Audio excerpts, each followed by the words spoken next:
I got up late this morning and I could have filmed a video when it was still good light, but apparently not. That'd be too easy. What am I doing today? I am going to be painting this lovely shelves while I chat to you because did I mention I got up late today? I need to paint the shelves as well as doing a vlog. I don't need to do either of those things, but that's on my task list today. I've got two tables stacked on top of each other so that I have the right height for the video. I could have made it much easier for myself by filming somewhere else on like an actual table, but I really just wanted this blooming map in the background because it's so cool. I feel like this brush is too nice for this sort of painting, but it's a nice big brush. And I've also realised I can't really reach up here. It's just got my arm in front of everything now. I mean, I'm left-handed. I know I'm left-handed, yet I set this up on the right because I'm an idiot. So what I'm going to do is chat about Inktober, and I am going to be doing a separate vlog which is showing off all my Inktober stuff at some point. But I tweeted that I failed spectacularly at Inktober, and that's not actually true. But that's my perception of my ability. I did the first 10 days or something, then I missed one, and then I was like, oh, I'll just catch up at the end, but I kind of lost the momentum as soon as I missed one. So to me, because I didn't do every day, which is, you know, the point of it, I failed. And now I've got to move on. I don't have to, again. Now I'm moving on to NaNoWriMo, National Novel Writing Month, and I've already failed at that because I didn't write anything yesterday. I also fail every year at NaNo because aim is to write 50,000 words in a month, which is November.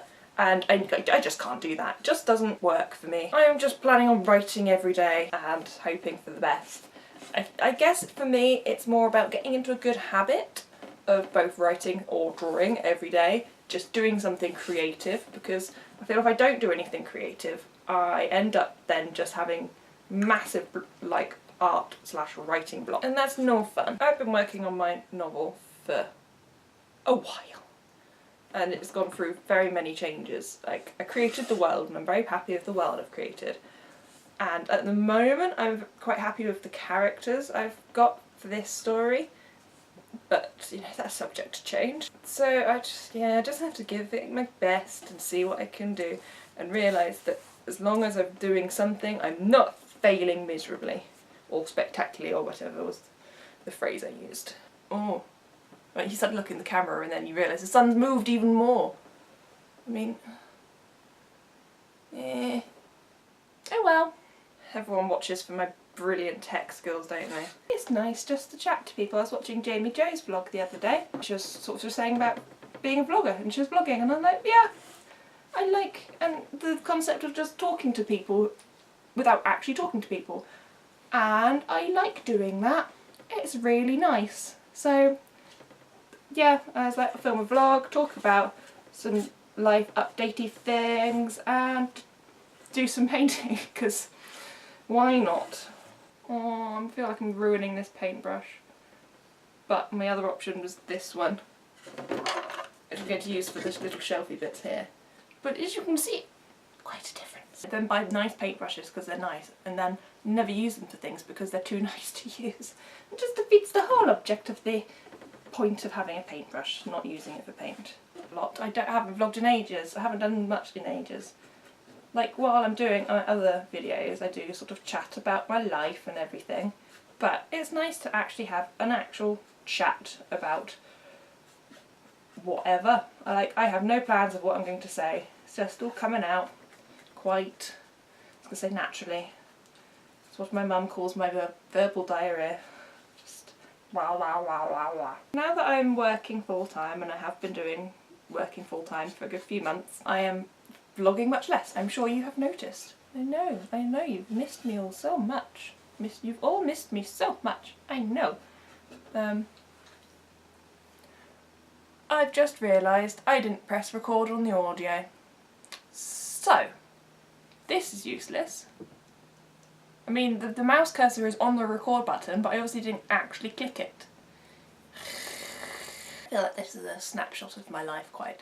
You know, I've got a fancy hat on, cat mug, and a paintbrush with paint on my wrist. Oh yes, and I've also started roller derby. Derby or derby, I have no idea. I have no idea what the correct way to say that is. If anyone knows, please let me know. I think one's American and one's English, but because this is an American sport, well, or at least it started in America, I love it. It is amazing. I feel like I've found my thing. I've been wanting to do a team sport for a while because being part of a team is awesome. Everything's cool when it's part of a team. And it's amazing. I love it. And they're all so, so nice. I mean, watching the sport and you're just like, man, these women are fierce. But it's so fun skating into people and then falling. I really enjoy the falling over part. I'm very good at the falling over. Not so good at the getting back up again. My knee and ankle sort of supporting ligaments are pretty dire. I think it's keeping me fit and healthy. I like to think it's keeping me fit and healthy. And it's, you know, gets me out of the house doing something that's not just work. I do really enjoy my job as well. Really getting into all my book stuff and learning how to do a good display. Apart from living with my parents, and it's not because I don't like my parents, it's because I want my own house. Apart from that, everything's going pretty well. Let me know how your life is going.